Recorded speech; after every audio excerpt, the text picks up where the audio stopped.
Bien, pues buenas tardes a todas, a todos. Vamos a comenzar. Les damos la más cordial bienvenida a esta segunda mesa de diálogo del programa Diálogos de la Gestión Cultural, de este ciclo que tiene por título Arte, Crisis y Futuro Cultural. Esta segunda mesa de hoy tiene por título Territorio y Cultura, lo local como refugio. Reitero, bienvenidas, bienvenidos a esta sesión que está a cargo, como ustedes saben, de la Coordinación General del Programa Diálogos de la Gestión Cultural y que incorpora en una articulación muy valiosa con las universidades Autónoma de Querétaro, la Universidad Autónoma de Querétaro y el ITESO, la Universidad Jesuita de Guadalajara. Esta segunda mesa, la anterior y todavía 4 mesas más estarán a cargo de la Universidad Autónoma de Querétaro. El programa general ya está circulando en la página de Facebook y eh, bueno, ahí estará el programa completo para que se sientan invitadas, invitados a continuar asistiendo a estas mesas de diálogos. Y vamos a comenzar con la sesión de hoy. Les cuento. El procedimiento va a ser el siguiente. Tenemos a dos grandes ponentes, ¿sí? Tenemos al maestro José Antonio MacGregor y tenemos al doctor Pablo Alejandro Cabral. Ellos van a conducir la sesión del diálogo sobre este tema que les decía yo, territorio y cultura, lo local como refugio. Cada uno de ellos dos va a exponer su presentación en un diálogo abierto, primero en una presentación por parte de ellos de 20 minutos. Sí, primero va a ser el maestro José Antonio MacGregor y después el doctor Pablo Cabral. Y después se abrirá un momento de diálogo y de charla con ellos dos a partir de las preguntas que ustedes puedan ir exponiendo a lo largo de la sesión. No necesitan esperarse. Ustedes pueden ir colocando sus comentarios, sus preguntas en los dos chats. Quienes están en Zoom, ahí lo pueden vertir sus comentarios y sus preguntas. Estaremos atentos para hacérselas llegar a nuestros ponentes y en lo mismo para el chat en Facebook. Siéntanse con toda la confianza de exponer comentarios, preguntas y llegará el momento en el que podamos abrir la conversación con ellos dos. Pero primero vamos a escucharlos. Bueno, cedo la palabra a la licenciada Tita, a la Tita Cervantes, quien va a tomar la palabra antes de que vayan hablando los ponentes. Adelante. Muchísimas gracias, Alfonso. Voy a leerles primero la semblanza del maestro José Antonio MacGregor. Él es José Antonio MacGregor Campuzano. En el 2025 recibió la presea José Vasconcelos, otorgada por el Colegio Mexicano de Profesionales de la Cultura. En el 2021 fue distinguido con un doctorado honoris causa por la Alianza Marruecos-México de Cultura, Arte, Humanidad y Paz. A lo largo de su carrera ha sido galardonado con importantes reconocimientos como el Premio Nacional de Arte y Cultura Mil Mentes por México en el 2018 y Premio Nacional de Antropología Social Fray Bernardino de Sahagún en 1985. Es licenciado en Antropología Social y maestro en Desarrollo Rural. Ha impartido clases en más de 10 universidades de México y el extranjero y ha ofrecido conferencias, cursos y talleres en más de 15 países. Actualmente es docente y coordinador de proyectos estratégicos de la Facultad de Artes de la Universidad Autónoma de Querétaro y esta semana se publicará su libro Gestión Cultural Comunitaria este agosto del 2025. Adelante. Muchas gracias, Tita. Pues muy buenas tardes a todas, a todos. Saludo con mucho aprecio a mi amigo de hace muchos años, Sergio Cervantes, y que nos ofrece esta plataforma de diálogo tan exitosa desde 2020, que con la pandemia generó esta propuesta ya con cientos y cientos de programas, de entrevistas, de ponencias, y les recomiendo a todos que entren a Diálogos de la Gestión Cultural por Facebook. Gracias, Alfonso. Un placer siempre saludarte. Y hoy, pues, con el placer de compartir mesa con mi amigazo, el doctor Pablo Cabral. Ambos somos de la Facultad de Artes de la Universidad Autónoma de Querétaro.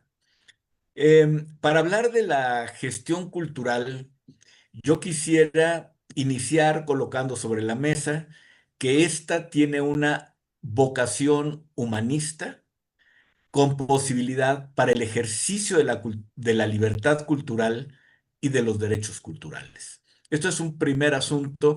La gestión cultural es capaz de habilitar ciertos territorios para que las personas puedan ejercer su libertad cultural, entendida esta como la capacidad de las personas para elegir la o las identidades que deseen. Esto es muy importante.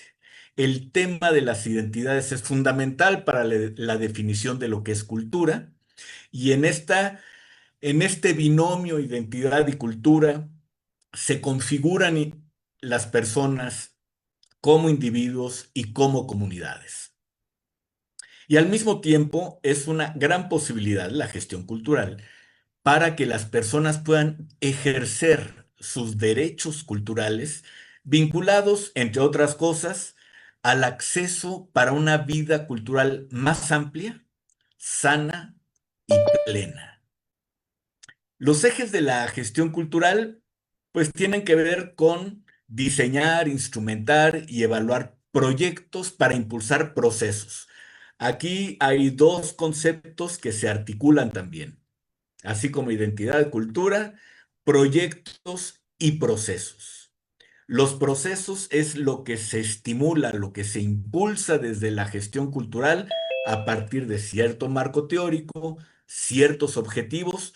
Uno impulsa procesos, procesos para la apropiación del espacio público, procesos para la educación artística, procesos para la convivencia comunitaria, etcétera, etcétera.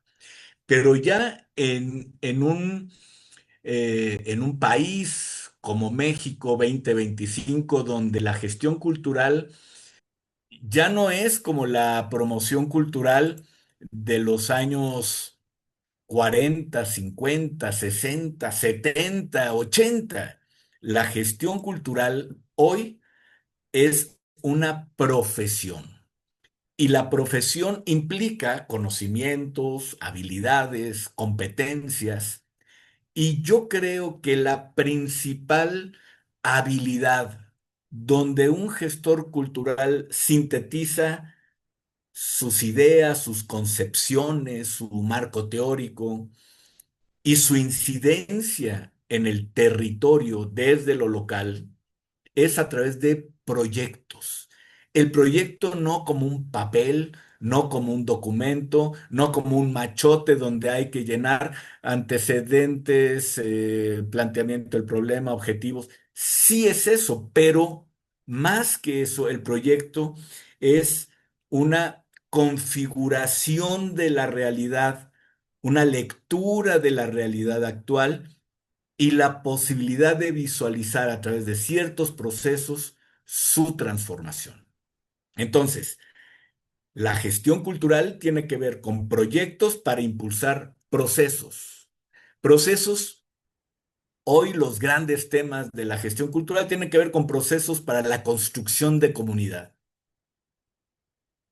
Comunidad en clave de inclusión, de respeto, libertad y dignidad. La necesidad que tenemos los humanos de vivir en comunidad. En estas claves de inclusión, respeto, libertad y dignidad es fundamental porque de esa manera podemos enmarcar procesos de planeación de una manera cada vez más profesional. Cuando hablo de profesional, sí me refiero al rigor, pero al mismo tiempo a la incorporación de nuevos conceptos que nos retan como gestores culturales en estos tiempos. Ángel Mestres, queridísimo amigo, colega de la Universidad de Barcelona, afirma que hacer gestión cultural es empoderar y emocionar a una sociedad. Y ya después de haber trabajado la ingeniería social de Luis Jesús Galindo, en donde él afirma que el eje configurador para la construcción de comunidad se llama afectividad. Entonces, fíjense cómo ahora, aparte del rigor en el diagnóstico, el rigor en los indicadores, el rigor en la coherencia entre diagnóstico, objetivos, estrategias, etcétera, se incorporan estos elementos que tienen que ver con la emotividad y con la afectividad. Y en este contexto, me parece que desarrollar procesos emotivos altamente creativos, cognitivos, colectivos, que sirvan para que una comunidad, particularmente cuando hablamos de grupos en condiciones de vulnerabilidad, estén en condiciones de cuestionar una realidad que se puede transformar. Desde la ingeniería social de Luis Jesús Galindo, pasando a la jardinería cultural de la que habla Jorge Melguizo, ¿no? El amigo y colega colombiano, o la arquitectura de participación de la que habla Liliana López Borbón, las claves de la gestión cultural siguen siendo el diálogo y afectividad para crear comunidades ciudadanas donde se construya ciudadanía, comunidades emergentes, disruptivas, conscientes, inteligentes y con capacidades instaladas para generar procesos transformadores en las sociedades vistas. Y aquí hago referencia al título de esta mesa que tiene que ver con territorios.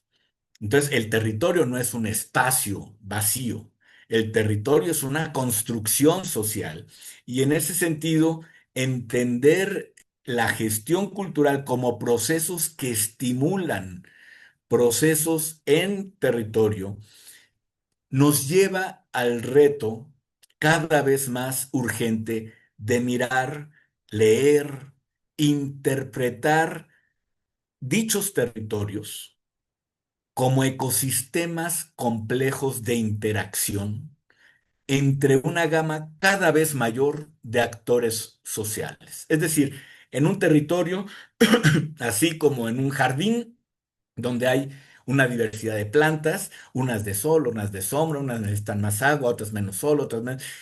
Ahí hay plantas en interacción y hay recursos, tierra, agua, sol, viento. Así los ecosistemas comunitarios, territoriales, humanos, nos plantean la posibilidad de ver un territorio en la diversidad de actores que interactúan ahí y los distintos recursos que nutren a estos actores. Recursos que tienen que ver con la institucionalidad que está creada ahí, los niveles de organización, de asociatividad, los recursos que tienen que ver con las capacidades de la gente para gestionar sus proyectos. Por eso vamos a ver más adelante cómo la formación, la capacitación de gestores culturales y su profesionalización sigue siendo un gran desafío para México. ¿Por qué? Porque aunque en los últimos 25 años se ha desarrollado una gran oferta de profesionalización a nivel licenciatura, maestría e incluso doctorados de gestión cultural, no necesariamente dicha formación tiene que pasar por lo académico. Puede pasar por los diplomados, por cursos comunitarios, distintos niveles formativos, pero necesitamos instalar esa capacidad de gestión en los territorios locales. La democracia, la comunidad y la ciudadanía no están dadas, se construyen colectivamente para aspirar a territorios con mejores condiciones de convivencia, de sociabilidad, de creatividad, de expresividad, de participación en los asuntos de interés común. El gran desafío sigue siendo, y yo ahí me permito invocar a mis 40 años en la promoción y gestión cultural, el gran desafío sigue siendo generar mecanismos reales, no enunciados, no buenas voluntades, sino mecanismos reales para la participación amplia, volitiva, horizontal, organizada, informada, estratégica, posicionada y solidaria de las comunidades. Hace falta que la gente participe cada vez de manera más protagónica. Ya los esquemas verticales, coloniales, impositivos, paternalistas, ya no dan cuenta de las necesidades de ciudadanía que tiene la gente en nuestro país. Y hay que superar dos grandes obstáculos para la participación. Y ahí cito a Gerardo Covarrubias, que plantea como los grandes retos de la gestión cultural comunitaria la desigualdad y la desconfianza. El magnífico binomio identidades, cultura, del que ya hice mención, siguen configurando mediante sus cuatro pilares sustantivos de los que hablo en algún texto, que son lenguajes, memoria, conocimientos y creatividad. Esos cuatro pilares siguen siendo fundamentales en los procesos de configuración que pueden ser presenciales, virtuales, híbridos, pero la calidad de estos resulta fundamental para sustentar identidades y culturas sólidas. Es decir, nosotros podemos crear comunidad mediante una fogata virtual en torno y alrededor de la cual podamos hablar, conversar, aprender, reflexionar, pero sigue siendo la participación ciudadana lo que va a encauzar las nuevas maneras de gestión cultural comunitaria. El panorama de la vida social contemporánea ofrece una diversidad de problemas que alteran la manera de dar sentido a la vida. Recuerden ustedes que la cultura, fundamentalmente, lo que nos permite es organizar el sentido de una sociedad. Así como en el sector agrícola producen alimentos, en el sector salud producen la salud de la gente, servicios médicos, la educación, servicios educativos, la cultura produce y produce el sentido, la organización del sentido de una sociedad. Esa es su principal función en términos de producción social. Todo lo que hacemos en la vida debe tener un sentido. Cuando se pierde el sentido, entonces las personas o comunidades colapsan. Las grandes crisis civilizatorias tienen que ver con la pérdida o la noción del sentido de vida. Y actualmente hay problemas que tienen que ver con la fragmentación comunitaria, el individualismo, múltiples tipos de violencia, miedo, soledad, aburrimiento, exceso de virtualidad en las relaciones personales, disminución de complejidad en los códigos con los que nos comunicamos, esos lenguajes artísticos, nuestra capacidad de simbolizar y darle sentido a la existencia.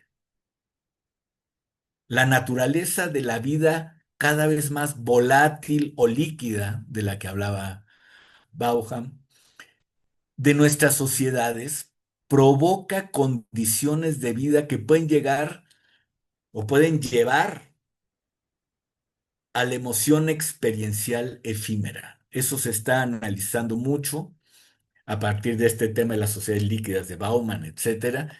Este tema de la emoción experiencial efímera y el incremento notable de trastornos de ansiedad, déficit de atención, problemas alimenticios, depresión y otros trastornos de estado de ánimo o crisis de angustia. Todo esto está enfermando a nuestras sociedades.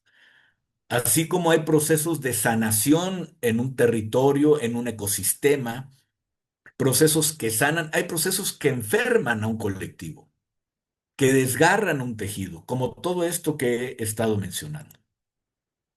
Por eso, eh, yo recuerdo, por lo menos hace un par de años, con Jorge Melguizo estábamos en Guadalajara en un encuentro estatal de bibliotecarios y charlando, ya saben, fuera del contexto del encuentro, y empezamos a hablar de los espacios culturales como espacios de refugio. Y me parece que ahí se abrió una enorme posibilidad para reconfigurar el sentido de ciertos espacios públicos ante la realidad que estoy haciendo mención. Y entonces, esta idea de gestión cultural para la creación, apropiación y adecuación de territorios de refugio nos llevó a pensar en casas de cultura, bibliotecas, museos, espacios públicos, centros educativos, por ejemplo, para atender a las personas desde la vida cotidiana. O un proyecto que trabajé por ahí del 2006, que fue el de la creación de brigadas culturales para desastres naturales, en casos de terremotos, inundaciones y otros casos en los que la gente tiene que vivir en campamentos de damnificados, la brigada cultural que llega con cuentacuentos, con músicos, con personas con talleres de dibujo para los niños, para que los niños puedan contar, puedan decir, puedan plasmar, puedan expresar en un contexto de tanta angustia, de tanto miedo, de tanta pérdida. La gestión cultural tiene que alzar la mano para estos casos y no solamente para organizar eventos en teatros o festivales, que está bien que hay que hacerlo, pero no solamente y ya no prioritariamente.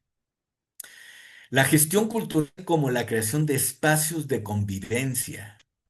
O sea, un espacio donde una mujer, donde una persona de la comunidad LGBTIQ+, donde una persona, imagínense un niño aburrido es así como que encuentren espacios para convivir, para el intercambio de saberes, para el fortalecimiento de la memoria colectiva, para la ampliación y florecimiento de los lenguajes, ampliar nuestros lenguajes, no solamente el verbal, el escrito, los lenguajes artísticos, tener mayores códigos para descifrar a través de la música, la danza, el teatro, las artes visuales, la gastronomía, los juegos, los arrullos.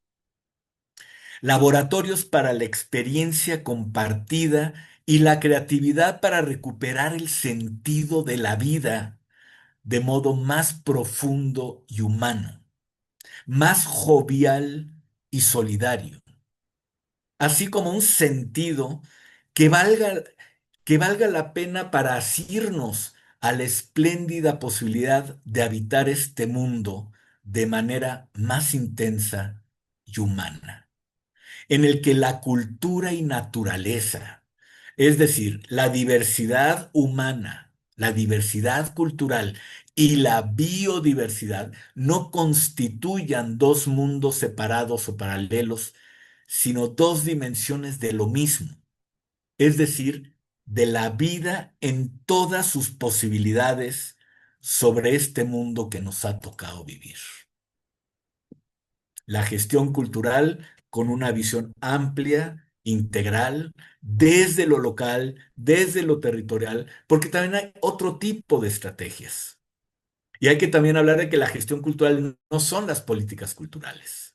La gestión cultural se enmarca en un contexto de determinadas políticas culturales y desde ahí estimula de manera estratégica su intervención en ciertos territorios. Y esta visión amplia e integral para que las personas puedan crear comunidad me parece una gran posibilidad, muy digna, muy estimulante para quienes nos dedicamos a esto de la gestión cultural.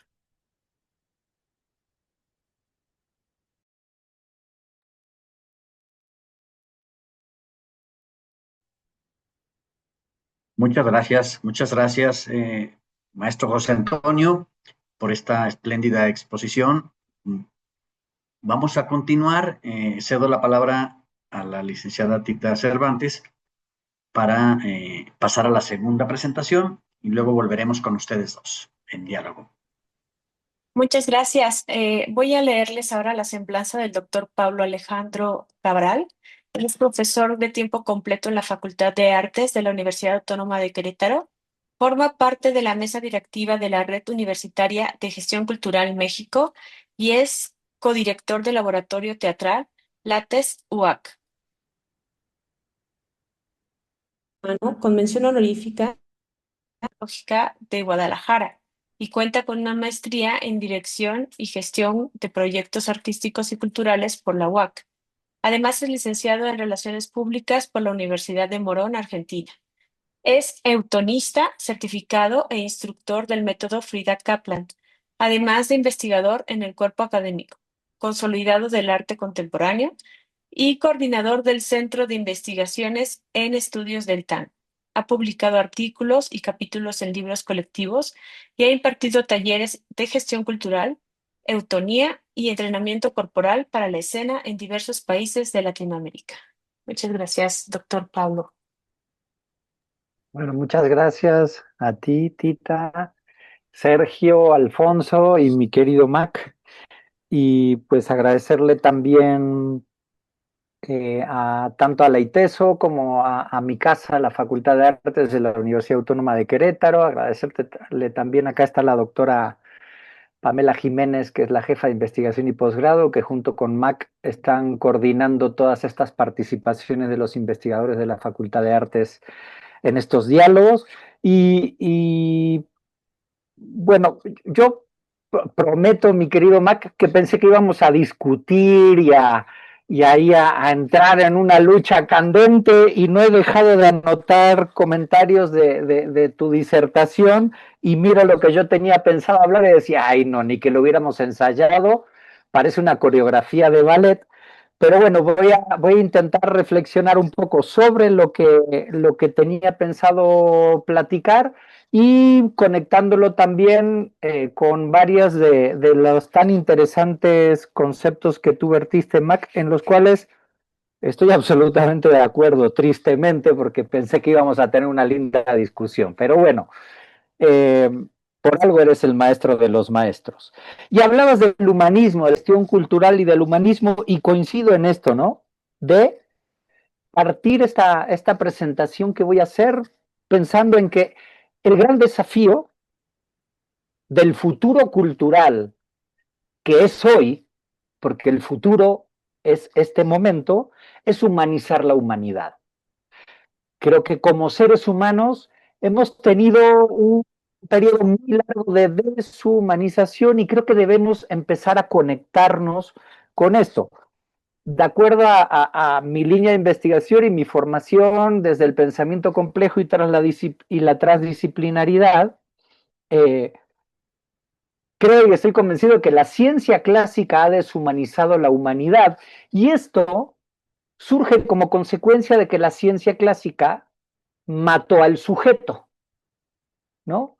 Y cuando partimos de la muerte del sujeto, todo se convierte en objeto y el sujeto queda cosificado. Y esto no puede suceder así.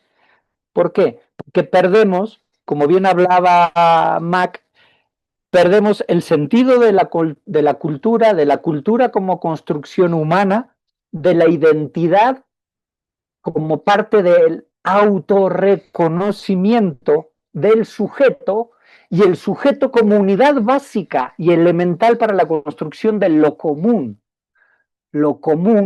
que significa la comunidad, lo común o lo comunitario que viene del compartir, que viene del fuego y de la tradición que se suscita históricamente en la humanidad alrededor del fuego, donde nacen los mitos, las tradiciones, las leyendas, el compartir el calor para la supervivencia, pero al mismo tiempo compartir lo humano, ¿no? Entonces, me gustaría hacer una introducción con ciertos conceptos, porque como bien decía Mac hace un rato, ¿no? Estamos obligados desde la gestión cultural en este proceso de profesionalización y como él decía, la profesionalización implica integrar nuevos conceptos, ¿no?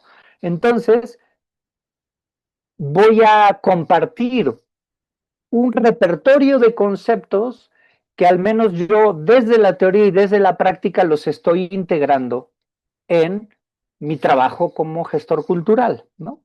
Entonces voy a partir por algunos conceptos básicos del pensamiento complejo a los cuales yo considero indispensables para pensar la realidad. Digo, ¿cómo tenemos que pensar la realidad? ¿Sí? Y para aquí voy a hacer también una pequeña separación entre lo real y la realidad. Lo real es aquello que no podemos modificar, que sucede. No sé, la lluvia torrencial en Querétaro, hoy en la tarde, eso es real. La lluvia, la inundación, las calles anegadas, si se desborda un río, eso es realidad, ¿no? El conflicto en el tránsito, las calles, eso es realidad. Eso es humanizar el fenómeno. Entonces, entender que la realidad como tal es una construcción, ¿sí? Es una construcción que parte desde lo individual, desde el sujeto, y luego se comparte en lo común o comunitario entre lo intersubjetivo con el otro. A partir de ahí llegamos a un acuerdo y ese acuerdo construye una realidad para decir esto es familia, esto es barrio, etcétera, etcétera, ¿no? Entonces, ¿cómo debemos pensar la realidad? Bueno, desde el pensamiento complejo hay 4 conceptos o matrices con las cuales podemos tamizar esta percepción de pensar en la realidad. La primera, el contexto. ¿Por qué? Porque el contexto nos da una ubicación de la información que tenemos, de los elementos que tenemos, ¿sí? Pasando de lo concreto o contextualizado para que el conocimiento adquiera sentido, ¿sí? Entonces, el conocimiento adquiere sentido a partir de la contextualización, ¿sí? Segundo, lo global. Lo global es ese todo organizador que posee las cualidades o propiedades que no se encontrarían en las partes si uno las estudia por separado. Lo global es esta red que sostiene estas particularidades. Tercero, lo multidimensional. La realidad, pensar en la realidad la tenemos que pensar como multidimensional, como unidades complejas que poseen, y nos hablaba hoy MacGregor de dimensiones, o sea, unidades complejas que tienen distintas o diferentes dimensiones, ¿sí? Y que estas dimensiones que componen estas unidades complejas están relacionadas o interrelacionadas. Y tercero, lo complejo, que lo que implica lo complejo es pues, considerar todo lo que conforma ese entretejido de realidad, que es la interdependencia, la interacción, la interretroactividad, ¿sí? Las partes y el contexto y las partes. Entonces, esto por un lado, estos 4 conceptos del pensamiento complejo, el contexto, lo global, lo multidimensional y lo complejo. Y por el otro lado, algo que a mí me ha servido mucho para, como bien decía MacGregor, construir el proyecto desde la gestión cultural es aplicar la metodología de la transdisciplinaridad. La metodología transdisciplinaria me permite actuar en una realidad que es compleja, en una realidad en la cual el conflicto social está de manera crónica y permanente, ¿sí? Y de una realidad que requiere ciertos tipos de transformaciones, ¿sí? Entonces, la transdisciplinaridad, hay tres conceptos importantes sobre los cuales me baso para poder aplicar en la realidad social la metodología transdisciplinaria. Es el axioma ontológico, el axioma lógico y el axioma de la complejidad. El axioma ontológico nos dice que en nuestro conocimiento de la naturaleza, o sea, en el conocimiento que surge de la naturaleza o en el conocimiento que surge de lo social, hay diferentes niveles de realidad del objeto a los cuales les corresponden diferentes niveles de realidad del sujeto. Entonces, el axioma ontológico nos permite resucitar al sujeto y pensar que en cualquier proyecto o cualquier análisis o estudio de la realidad tenemos que considerar el objeto, que es el fenómeno, pero tenemos que considerar al sujeto, que es quien percibe el fenómeno.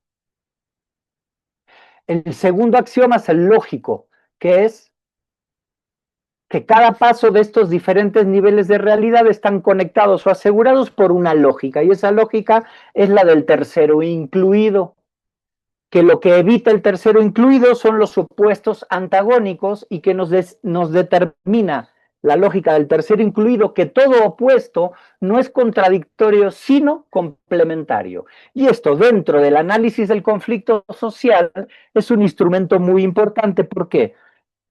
Porque el antagonismo está en el conflicto. Ahora, en la lógica del tercero incluido nos permite comprender el antagonismo como estos dos opuestos, pero que son incluyentes y complementarios, como el yin y el yang, el día y la noche, el blanco y negro, ¿sí? Y tercero, el axioma de la complejidad, que dice que la estructura de la totalidad de los niveles de realidad y de los niveles de percepción es una estructura compleja. ¿Por qué? Porque cada nivel es lo que es, porque están los otros, ¿sí? Y ahora voy a pasar a detallar un poquitito más dentro del campo de la realidad social y dentro del campo de la gestión, ¿sí? Y para esto, nos hablaba Mac hace un rato de la gestión cultural implica procesos, ¿no? Y utilizó una palabra que amo y que utilizo mucha, que es el ecosistema. El ecosistema sociocultural. Entonces, como gestores culturales, operamos o intentamos operar a través de procesos, sobre el ecosistema sociocultural. Un ecosistema sociocultural que, vuelvo a coincidir con MacGregor, hablaba de complejidad. Es complejo, no es complicado, es complejo, porque hay distintos niveles de realidad, distintos niveles de percepción. Los sujetos perciben un mismo fenómeno de diferente manera. Y eso transforma al objeto fenómeno. Y cuando estamos hablando de realidades socioculturales, más todavía, porque está lo intrasubjetivo, que es la parte subjetiva personal, y lo intersubjetivo, que es esta subjetividad construida en comunidad, ¿sí? Entonces, para pensar en los procesos, para construir proyectos, tenemos que pensar en dos elementos que para mí son elementales, que es el texto y el contexto. El texto y el contexto construyen y constituyen un ecosistema, y no importa de qué hablemos, ¿sí? Entonces, el texto, nos decía Mac, hablaba de recuperar la afectividad y el diálogo. Por supuesto, porque la afectividad es una característica indispensable y permanente del sujeto. Por eso digo que la ciencia clásica mata al sujeto, convirtiéndolo en objeto de estudio. y el sujeto no es objeto de estudio, es sujeto de estudio. ¿Por qué? Porque percibe, porque tiene afectividad y porque dialoga. Y el proyecto se convierte en el objeto. Sujeto y objeto conforman el texto. Ahora, el texto no puede funcionar si no se considera el otro elemento que es como el yin y el yang, que es el contexto. Porque decíamos, como uno de los principios del pensamiento complejo, el contexto ubica, centra, ¿sí? Da la red sobre los cuales se entretejen los distintos elementos que componen el fenómeno sociocultural. Entonces, texto y contexto constituyen el ecosistema, no se pueden separar. El contexto es lo territorial. Y como lo territorial es un fenómeno social, es un fenómeno cultural y es un fenómeno humano, no podemos pensar en lo territorial como una sola realidad.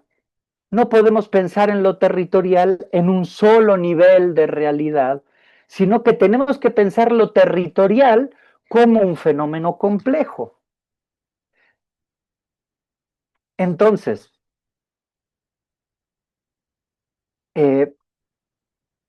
propongo dentro de este análisis de la complejidad que la dimensión, como decía MacGregor, territorial, tiene distintos niveles de realidad.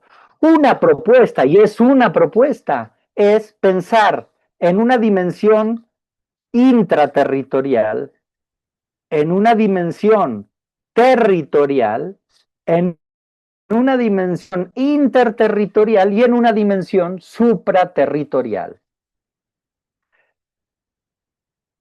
El nivel intraterritorial es el nivel subjetivo, intersubjetivo del sujeto. Es cómo el sujeto percibe el contexto en el cual se desarrolla. Y esto es muy importante porque cuando, como decía MacGregor, el proyecto va a buscar configuraciones de la realidad para transformar, para construir comunidad, para construir territorio, para construir identidad, no podemos obviar cuál es la percepción interna del sujeto respecto del territorio. Porque a veces los sujetos comunicamos que sería una realidad interterritorial, una realidad políticamente correcta. ¿Cómo voy a pensar que mi colonia o mi barrio está gacho, está inseguro? O sea, no. Mi barrio está bonito, mi barrio está... Pero por dentro, tal vez esa persona dice, me quiero ir de aquí. Entonces, cuando construimos el proyecto, cuando pensamos en el texto y en el contexto, el diálogo nos permite comprender la relación que construye intrasubjetiva el sujeto con su territorio. Luego está la relación de los sujetos con el territorio, que ahí es donde aparece el concepto de comunidad, de lo común, de lo local como refugio que plantea esta mesa, ¿no? En esta construcción intersubjetiva, ¿sí? Por eso la realidad territorial, la realidad territorial tiene esta noción general de la implicancia directa de la vida de los sujetos en esta comunidad, inmerso en esta comunidad, ¿sí? Como bien decía Mac hace un rato, ¿no? Este ecosistema, ¿sí? Donde tenemos recursos naturales, donde tenemos el manejo cultural, la determinación cultural, la elección cultural, la cultura como una práctica, la cultura como un derecho, los saberes propios y los saberes transmitidos, ¿sí? Ahora, también hay una realidad interterritorial. ¿Por qué? Porque el sujeto no construye su realidad territorial solamente mirando hacia adentro. El sujeto ve hacia afuera, ve las otras realidades y compara permanentemente. Entonces, las relaciones que el sujeto establece con otros territorios también construye parte de la realidad territorial. Y luego pensar en un nivel de realidad supraterritorial. ¿Por qué? Porque lo local y lo territorial está permeado por lo transcultural, por lo multicultural, por lo intercultural, ¿sí? Multi, inter y trans, está permeado, ¿sí? Y podemos ir a una comunidad de un pueblo originario en medio de la Sierra Gorda queretana y está permeada por la cultura gringa, porque los hombres de la comunidad 9 meses se pasan en la cosecha en Texas, ¿no? Entonces, es imposible que no haya una realidad supraterritorial. Entonces, la diversidad cultural también constituye lo local. Ahora, esta diversidad cultural se da a través de la tolerancia. Y es bien complejo desarrollar la tolerancia. ¿Por qué? Porque vivimos en una realidad social que está atravesada por el conflicto social, donde a lo que yo les llamo los 3 operadores del conflicto, a donde miremos, en donde estemos, vamos a encontrar inequidad, vamos a encontrar violencia y vamos a encontrar exclusión, a donde miremos. No importa la comunidad, no importa la cultura. Entonces, el desarrollo de tolerancia, el desarrollo del respeto a la otredad, acepta lo diferente, no lo acepta a través del miedo, porque el miedo a lo desconocido, a lo que no conozco. La tolerancia combate ese miedo, ¿no? Y entonces, retomando esto de, bueno, el futuro cultural es hoy, el futuro cultural es hoy, no tenemos que mirar hacia adelante, la realidad la tenemos hoy y la acción y reflexión de la praxis de la gestión cultural es hoy, ¿no? Entonces, esbozar, y es parte de los trabajos escritos que he desarrollado últimamente, es pensar en una gestión cultural transdisciplinaria. A partir de estas metodologías, a partir de generar no solamente las herramientas y las capacidades del gestor cultural para poder operar en territorio, para poder promover procesos, para poder generar proyectos, sino también desarrollar la capacidad del gestor.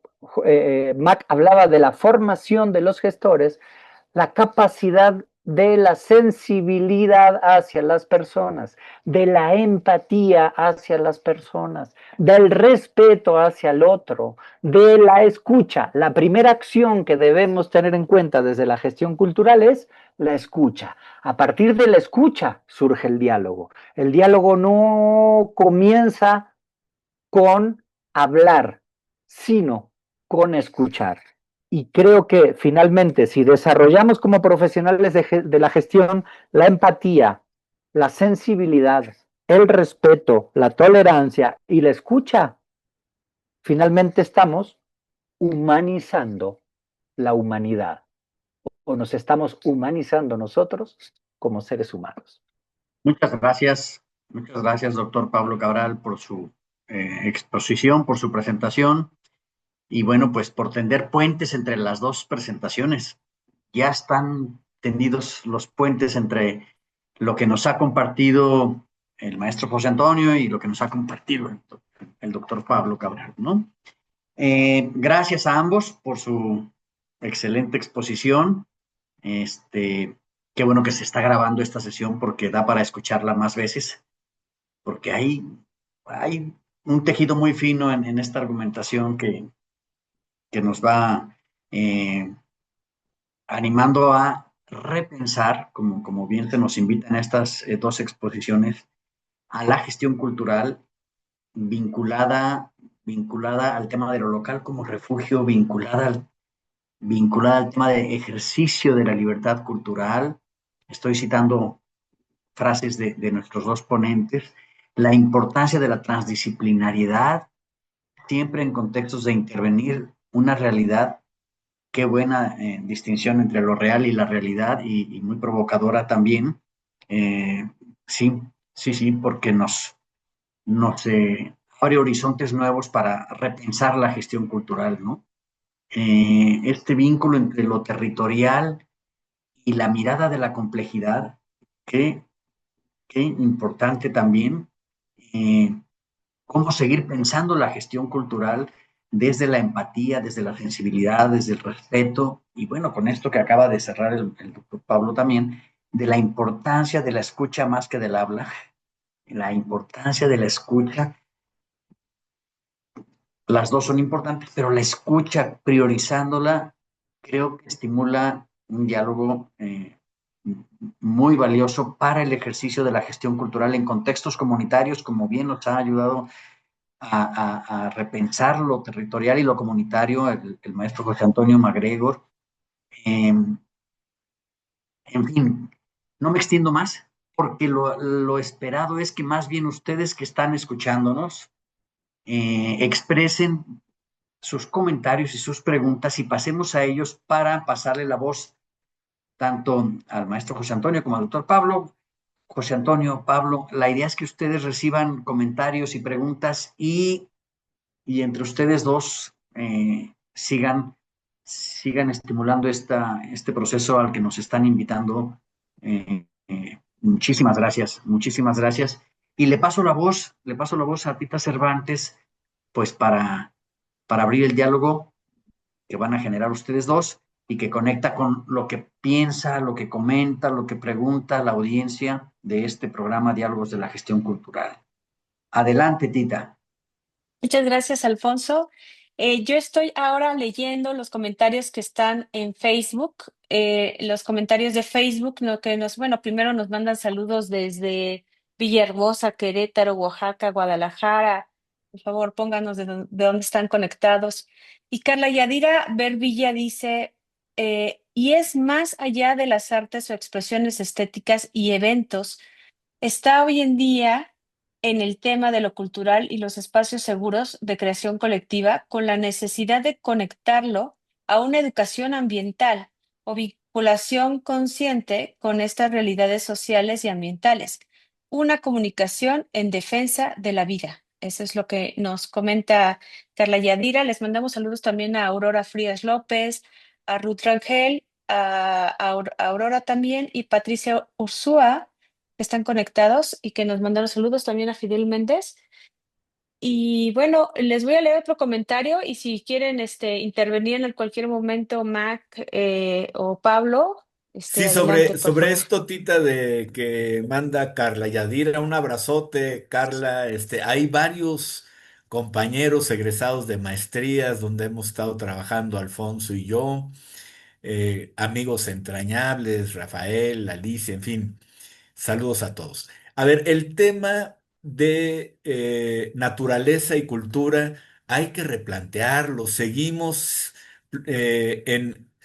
con ese etnocentrismo en donde los humanos somos como la etapa última, superior y acabada de la evolución en este planeta, y no.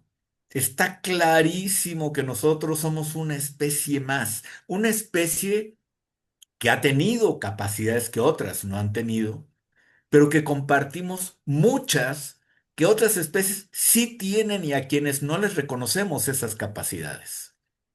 No, no, los humanos nos damos como la única posibilidad de hacer arte. Hay pájaros que hacen de sus nidos obras artísticas porque a través de la estética que ellos crean con sus nidos pueden atraer hembras a los mismos. La prodigiosa memoria del elefante que después de recorrer por más de un año kilómetros, kilómetros y kilómetros, regresa a visitar a sus muertos. No se diga los lenguajes ya famosos del el delfín, la ballena, la capacidad organizativa de hormigas, abejas, esas son clásicas, pero hemos ido descubriendo en la naturaleza capacidades que no le atribuíamos y que solo nos atribuíamos a los humanos. Yo creo que es un momento muy importante de reconocer que si bien los humanos a través de la cultura le hemos podido dar sentido a la vida y por lo tanto sentido a la muerte, y es justamente a partir de la conciencia de la muerte, de nosotros, de nuestra efímera existencia, que podemos nosotros reconocer otras posibilidades como especie justo para preservar la especie. Una de las obligaciones de una generación, y esto aplica para cualquier especie, de animales, plantas, lo que sea, es preservar la especie. Y los animales, las plantas, transmiten un patrimonio que es un patrimonio genético. Los humanos, además del patrimonio genético, heredamos un patrimonio cultural y ese patrimonio es en donde se encuentran los símbolos, las construcciones, la complejidad de códigos para descifrar y ampliar nuestra visión del humano. Hace 6 meses, de hecho, la próxima semana entregamos diplomas a los primeros egresados de un diplomado en gestión de recursos bioculturales. Ahora, la gestión cultural se involucra de una manera comprometida cada vez más clara de que la defensa del medio ambiente es fundamental y para eso necesitamos nuevas maneras de leer la naturaleza, de leer nuestro espacio y nuestro lugar en este planeta. Y sí, coincido con Carla Yadira en la importancia de replantearnos este tema de la gestión desde una perspectiva biocultural. Y sumando a lo que dice Mac respecto de este comentario de la compañera, pensar en este sentido de, hablábamos de humanizar, humanismo, pensar en este sentido de humanidad planetaria, ¿no? ¿Por qué? Porque finalmente, como lo planteaba desde cómo pensar la realidad y este concepto de lo complejo, ¿no? Es comprender que somos un elemento de un entretejido en el cual no podemos desentendernos de los otros sujetos y los otros contextos, ¿no? Entonces, esta ley de interdependencia, la ley de interdependencia. Entonces, como bien lo decía Mac, fue dando ejemplos. John Searle habla de el hecho social y que el hecho social conlleva la intencionalidad colectiva. Ahora, la intencionalidad colectiva no es un fenómeno meramente humano, ¿no? Decía Mac, las hormigas, los elefantes, como las abejas cuando ven atacada su colmena se ponen de acuerdo y defienden. Eso es intencionalidad colectiva que no es exclusiva de la humanidad. Lo que es exclusivo de la humanidad es el hecho institucional, ¿no? Que son estos hechos sociales que tienen la intencionalidad colectiva, pero que como tenemos la capacidad de determinar rol, estatus y la capacidad del lenguaje a través del cual conceptualizamos, ¿sí? Generamos lo que Searle nos explica dentro de la construcción de la realidad social como el hecho institucional. Entonces, no podemos aislarnos de este ecosistema y por eso insisto con esta palabra, ¿no? Que la lanzó en su presentación Mac, pero que es indispensable. Si comprendemos, pensamos la realidad, comprendemos el mundo desde el ecosistema, y no importa si luego es cultural, si es ecosistema comunitario, es una dimensión, pero si lo pensamos como ecosistema, entendemos que somos una parte de una red, ¿no? Que cada elemento es necesario, constitutivo y constituyente de ese sistema y que en ese sistema, ecosistema, donde algo está fallando o es disfuncional, el ecosistema empieza a tener huecos, fallas, ¿no?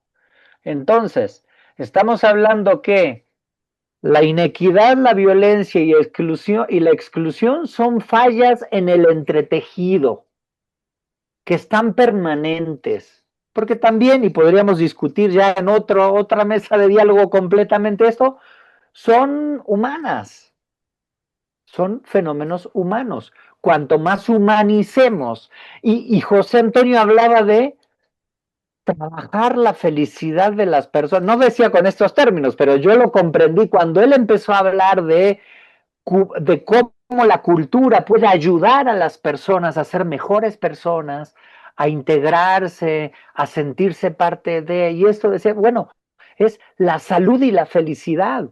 Haciendo personas más felices, la inequidad, la violencia y la exclusión se pueden diluir a eventos aislados, ¿sí? Pero debemos pensar en este sentido del ecosistema social, el ecosistema cultural, etcétera, etcétera. Y siguiendo con esto del ecosistema,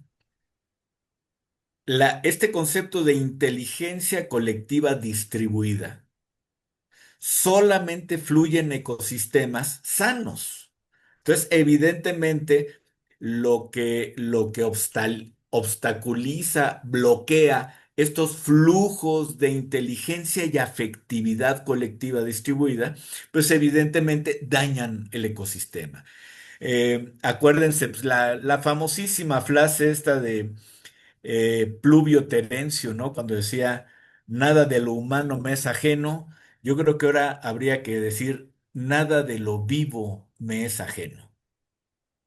Ahora, ya incluso las artes están en un replanteamiento de su vinculación con la naturaleza, ya cada vez más de manera no solamente representativa y simbólica, sino orgánica.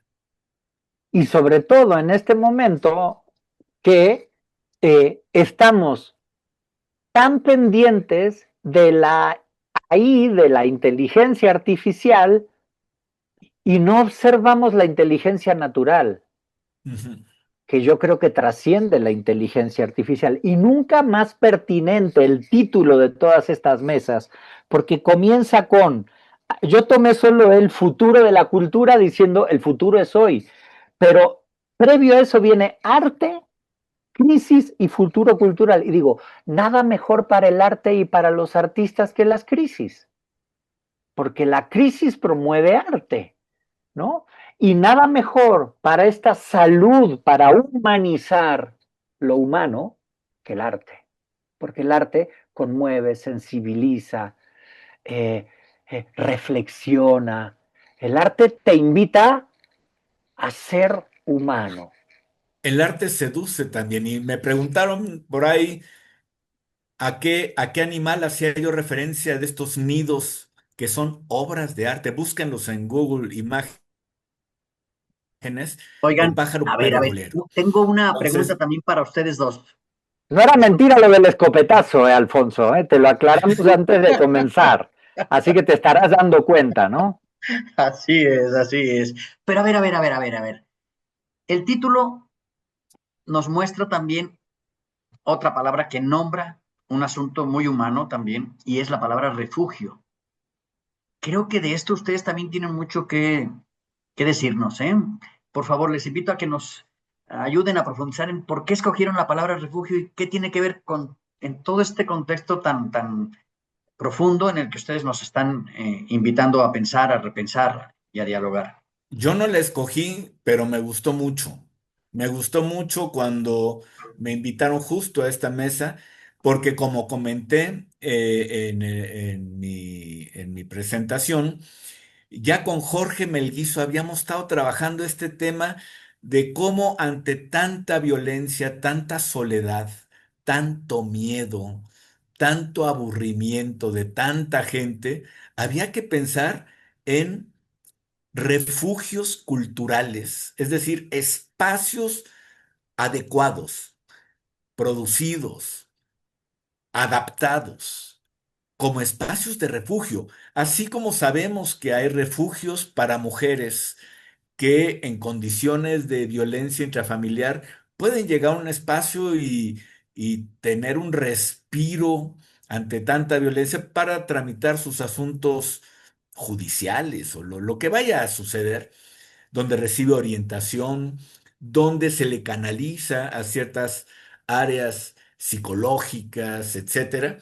Así debería haber refugios culturales en donde la gente tenga protocolos de atención a las personas para, de acuerdo al diagnóstico que se hace en las personas, tú le ofreces espacios de convivencia, de juego, de reflexión, de lectura, de, de múltiples posibilidades que nos da la gestión cultural, porque ahorita la gestión cultural, lo sabemos hace 50 años, ya no es solamente la gestión de las artes. La cultura va mucho más allá y últimamente se ubica a la cultura como un espacio privilegiado para la convivencia, para el diálogo, para la creatividad y para la posibilidad para que las personas expresen. O sea, ¿cuántas personas tienen atorado el susto y es ese bloqueo? Pues te dejen en condiciones de una vulnerabilidad brutal, porque el silencio a veces es necesario, pero hay silencios que te matan, hay silencios que te impiden, y entonces cuando llegas a un espacio donde yo, por ejemplo, debo reconocer que ir a la Facultad de Artes y recorrer las aulas y de repente estoy oyendo un grupo de jazz, de repente veo un grupo de bailarines, al rato un cuarteto de cuerdas clásico. Ese puro recorrer los pasillos me revitaliza, me jovializa. Por eso, o sea, hay espacios cuyas atmósferas te provocan y te estimulan ciertas partes para lograr esos equilibrios necesarios, tanto en los aspectos subjetivos de los que hablaba Pablo, como en la creación de comunidad. ¿Y qué es lo que pasa cuando una persona, por ejemplo, personas con autismo? El autismo sigue siendo estigmatizado de una manera, no sabemos qué hacer con esas personas. En mi facultad, en la Facultad de Artes de la UAC, tenemos un grupo de varias chicas con síndrome de Down que son parte de nuestra comunidad universitaria y entran a las clases y son parte de ella, y lo que ellas nos dan a nosotros y lo que nosotros les damos a todos nos enriquece. Entonces, esos espacios, a mí no me acaba de convencer, Pablito, el concepto de tolerancia. Me parece como, "Ay, te doy chance de ser", ¿no? Yo prefiero el de respeto, pero lo entiendo, lo respeto. El espacio donde la gente puede ser lo que es, en términos de su orientación sexual, de su edad, de su forma de vestir, de su forma de hablar, de su forma de pensar, y que encuentre un espacio donde puede ser como es y así ser aceptada y así esa persona poder interrelacionarse con otros y con otros crear comunidad. Y cuando hablo de comunidad, bueno, esto ya lo he dicho en muchos lados, la comunidad se construye, no está dada, no es la comunidad de San Pedro Mártir que está ubicada en el kilómetro tal de tal carretera. No, hablo de que la comunidad se construye, se genera a partir de un proyecto común, a partir de interacciones que te mueven, porque el diálogo etimológicamente es día, logos, palabra, conocimiento, día, atravesar, la palabra que atraviesa.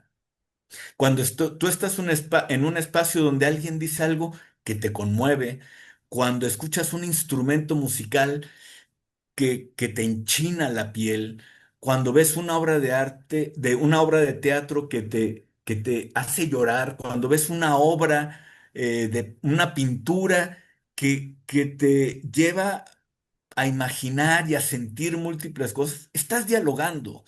¿Qué es la gestión cultural? Poner a la gente a dialogar entre sí, con otros sujetos, con otros sujetos simbólicos con los cuales puede interactuar. Y en ese sentido me parece que la gestión cultural puede ser una de las opciones, no la única, por supuesto, pero sí una opción desde lo cultural formidable para la creación, adecuación y adaptación de estos espacios de refugio. Y dándole continuidad a lo que dice Mac, ¿no? Del refugio. Primero, o sea, él hablaba de estos refugios culturales, artísticos. Claro, porque propician salud.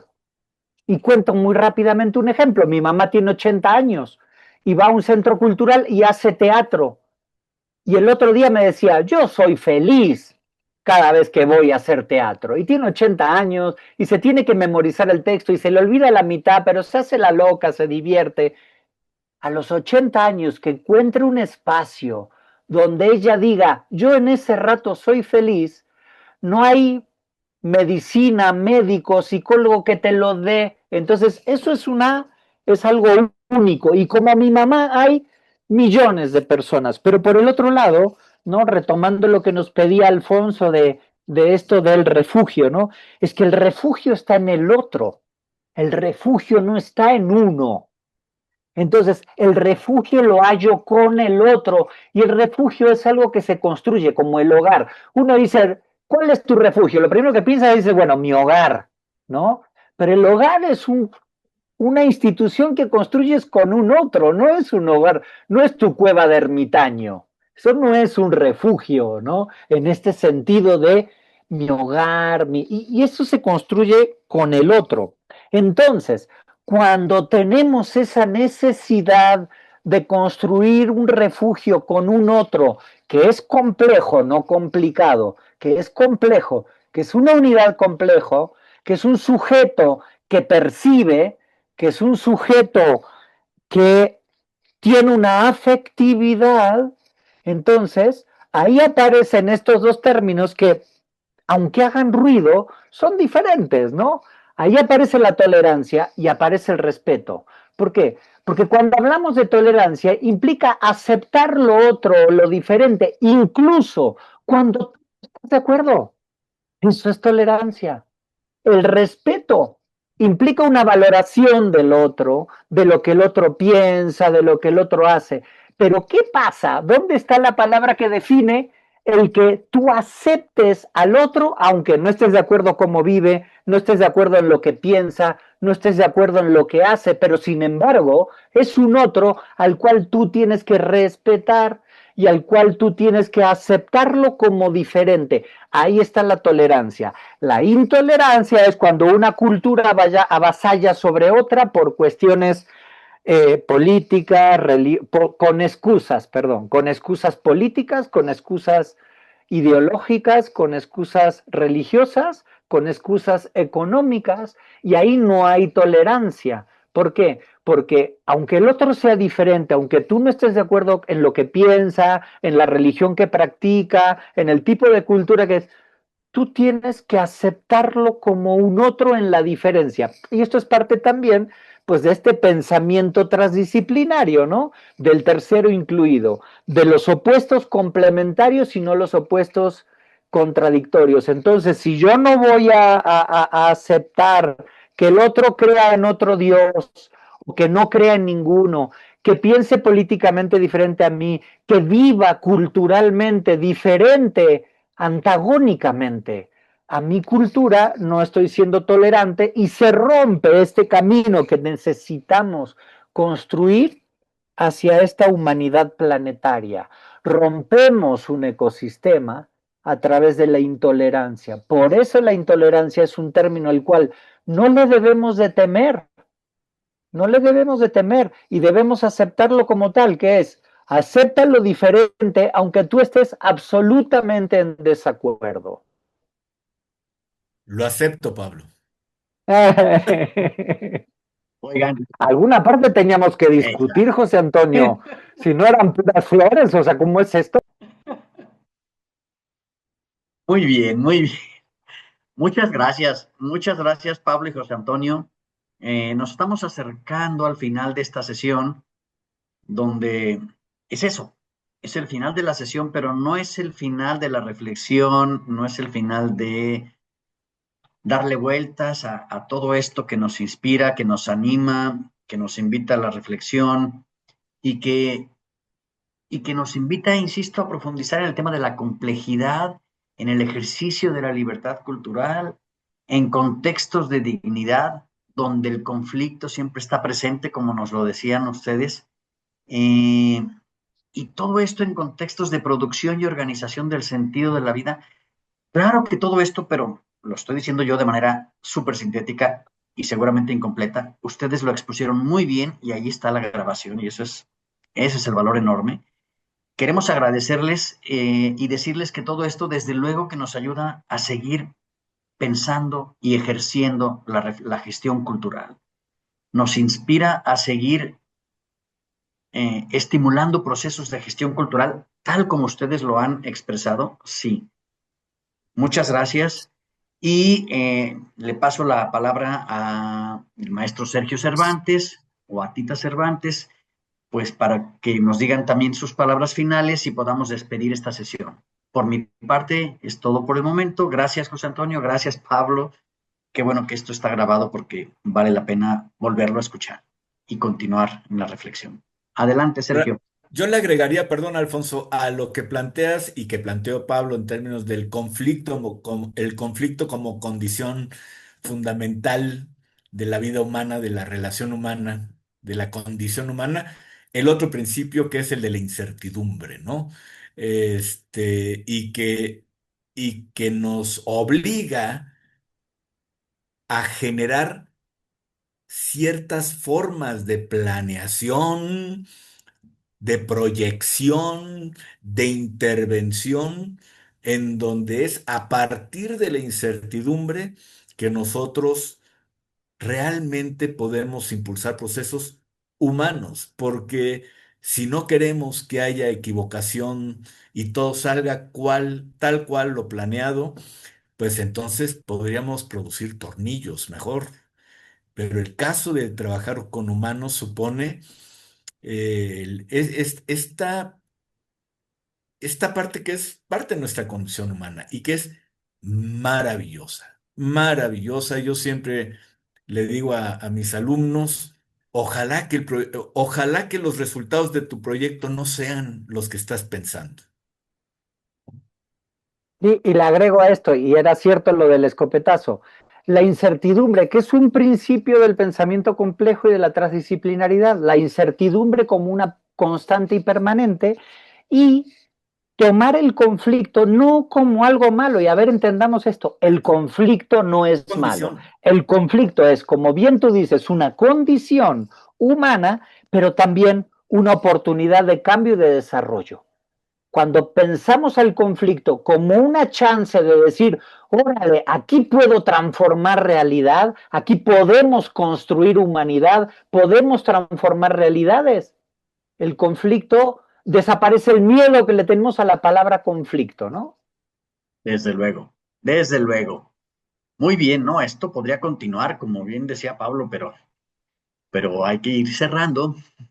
Lo bueno es que esta serie, en este caso concreto de la Universidad Autónoma de Querétaro, bueno, todavía va a continuar, le quedan 4 sesiones más y vamos muy bien. Gracias, José Antonio, gracias, Pablo. Le paso la palabra ahora sí a Sergio, el coordinador de este valioso programa de diálogos de la gestión cultural, que ya debe andar por su 6.º año. Adelante, Sergio.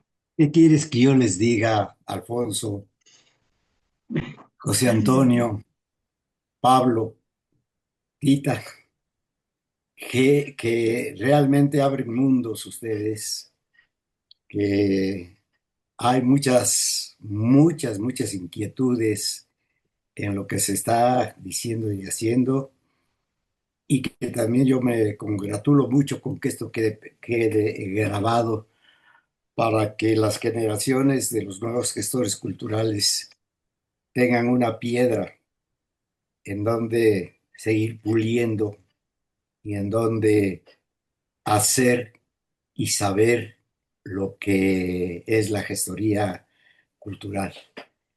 Muchas gracias, doctor Pablo Cabral. Le aseguro que esta es su casa. Cuando guste hablar, lo estaremos escuchando con muchísima atención, respeto y admiración. Igualmente que a mi gran amigo José Antonio MacGregor, que él abrió las puertas de la gestoría cultural en Oaxaca cuando estábamos queriendo saber cómo hacerle, cuando somos servidores públicos o funcionarios, o como se dice ahora, ¿verdad? Trabajadores de la cultura, y queríamos abrir nuevos caminos y nuevas expectativas para quienes hacían gestión cultural sin saber lo que era ellos, ¿no? Gracias, pues, Alfonso, por haber conducido este diálogo tan interesante. Y gracias a Tita, y pues muchas gracias a todos quienes se conectaron en esta noche y espero que como yo queden realmente y gratamente impresionados y con un mayor conocimiento de lo que estamos hablando. Bueno, y antes Gracias, de Sergio. irnos, yo quiero darles un dato valiosísimo, una recomendación de lectura para toda la comunidad de diálogos de la gestión cultural, porque esta semana se va a presentar y ya va a estar a la venta el libro de gestión cultural del maestro José Antonio MacGregor. El libro va a abordar de manera profunda y cercana cómo podemos entender y fortalecer la gestión cultural desde las comunidades y se pone en el centro las prácticas y las experiencias y retos que enfrentamos al trabajar con procesos culturales en contextos reales. Es más, les voy a compartir la portada que tengo por aquí. Ustedes la pueden ir, pues ya buscando, no sé en dónde se va a poder conseguir próximamente. Vamos a tener todos esos datos. No sé, Max, si tú ya tienes esa información, supongo que sí. Y Sí, pues bueno, mira, también. no, no, es que quiero aprovechar porque está aquí conectada Alicia García, que es la diseñadora de la portada, a partir de una obra del pintor uruguayo radicado en Querétaro, Walter Cruz. Muchas gracias, Alicia. Y sí, es el libro Gestión Cultural Comunitaria que estaremos presentando el día 19 de agosto en Reynosa, Tamaulipas, dado que el Instituto Tamaulipeco para la Cultura y las Artes aportó un financiamiento para la impresión, eh, y después de Tamaulipas la presentamos en Zacatecas, en la Feria del Libro de Zacatecas. Eso será, creo que es el 30 de agosto. En septiembre estaremos en Bogotá y creo que en la Ciudad de México, en octubre en Puebla. Entonces, ahí va, ojalá les interese esta publicación. Por supuesto, la presentaremos en Querétaro. La editorial Helvética es de Querétaro. Y bueno, pues también un abrazo a nuestros amigos salvadoreños que se han conectado, Paulino Espinosa, y pues ojalá en Saltillo seguramente lo vamos a presentar, Verónica. Gracias, Tita. Les agradecemos muchísimo a todos. Y nos vemos el siguiente martes, martes 19 a la misma hora, con la continuación de este programa, con el tema Crisis y Creatividad, a cargo de la doctora Luz del Carmen Magaña Villaseñor y de la maestra Andrea Avendaño Macedo. Hasta entonces.